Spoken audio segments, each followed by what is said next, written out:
that round, and we're gonna look at I Hate Myself and Want to Die in this one. So, very simple song, just 2 parts and a guitar solo, like a lot of Nirvana songs. So this one, we're in the key of C. We're tuned down a half step, and then on top of that, we're also gonna do drop D tuning. So we've got, C sharp as the lowest note here. All right, so let's get after the main riff that I was just playing a second ago. I'll play it again for you.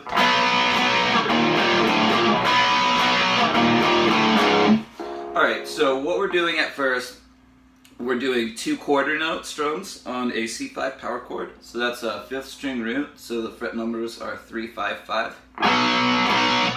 All right, then what we're gonna do is we're gonna come down to an E5 power chord, and I like to do this with my middle finger, and you'll see why here in a second. We're gonna go. So what I just did there was E, E, D sharp, E. So I'm doing the E's with my middle finger at 2, 2, 2, and then the D sharp 5 chord with my first finger at the 1st fret. So the first part of the riff is slowly. Alright, then the second time around, the beginning's the same, but the second half is different. So the second time around, we get this. So instead of coming back up to an E, we're going chromatically down to a D5, like this again. So the whole thing together is.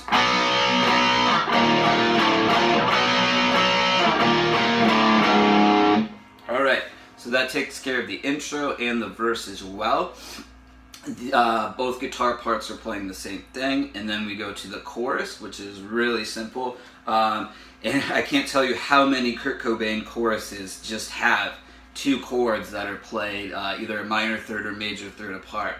Or bridges too, like Come As You Are, Serve the Servants. There's a part in Lithium like this. So it's kind of like his go-to thing for a chorus. So the chorus is this.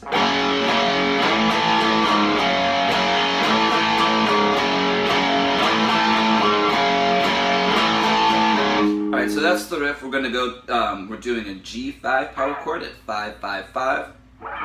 Sliding that into a B flat 5 chord at the 8th fret, 8, 8, 8. So we're doing 1, 2, 3, and 4, and is the rhythm. And on the and of 4th, there's your open, I would say your open 4th and 5th strings sounds like what he's doing as a little transition to get you back to it. So slowly, you would have this.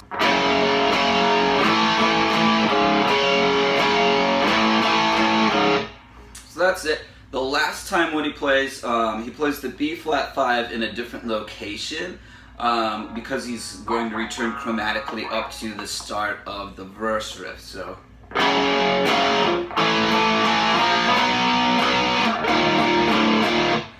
And that's how the transition goes. So that was a G5 here. So then you're using your B flat 5 over here. This time 1, 3, 3, and the rhythm is 3 and 4. So you have that B5 chord on the end of 4, which takes you back to the main riff. So you have a second verse, a second chorus. Then what you have is kind of like this interlude / guitar solo part. So let's look at the guitar part that's on the left-hand side of the stereo spectrum. All right, let's check it out.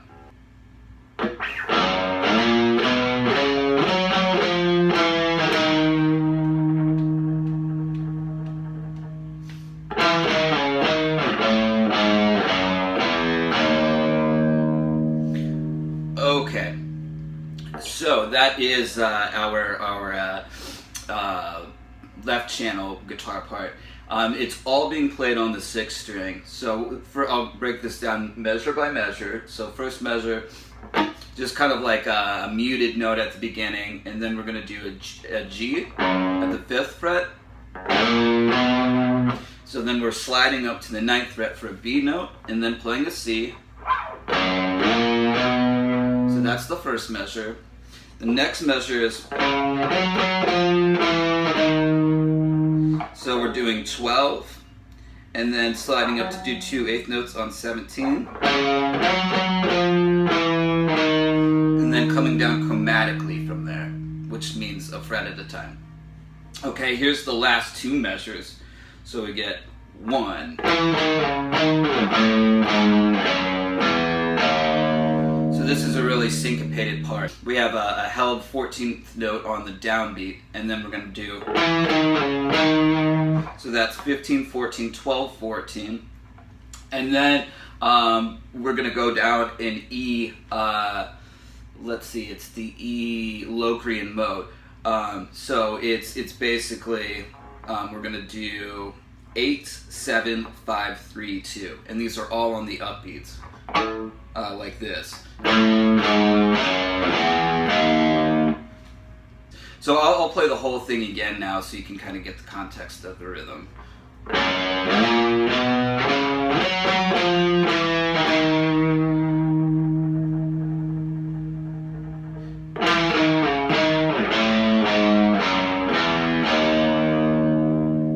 Okay, all right, let's check out the other channel guitar on the right side.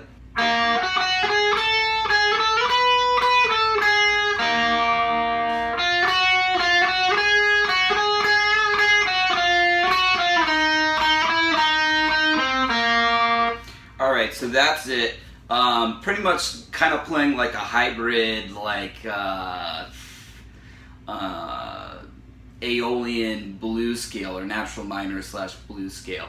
Anyway, what you have at the beginning, we'll go through measure by measure. So that's the first little bit that you're playing, and this comes in the 3rd measure of where the solo section starts. So you're just doing 2 high open strings, and then we're doing some notes at the 8th, 10th, and 11th frets.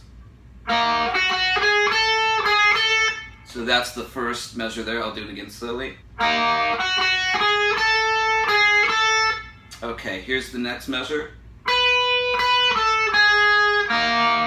So 13, 13, 11, 10, then the open strings.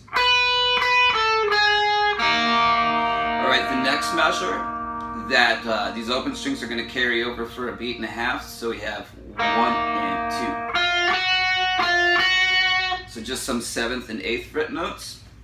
The next measure is this. So some E minor blues scale stuff.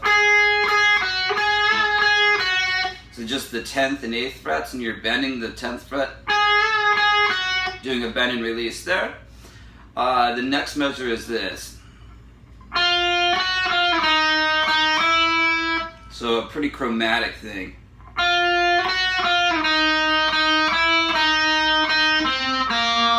It's the end there, so.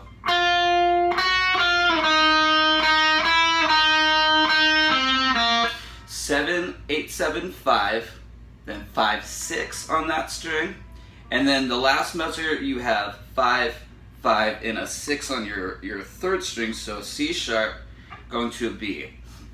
So the whole solo again we get.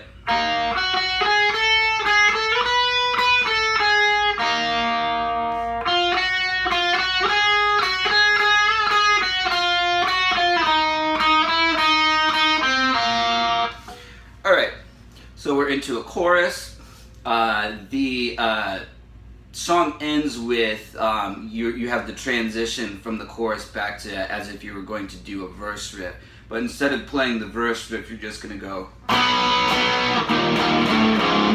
like that. So just like playing the C5 and then going down chromatically, E, E, E flat, D. And that's how the song ends. Alright, so if you have questions about this one, it's not too tough. Good drop D song to work on for beginners. So let me know if you have questions or would like my transcription of this song. And please subscribe. Alright, I'll see you guys around for more lessons. Thanks.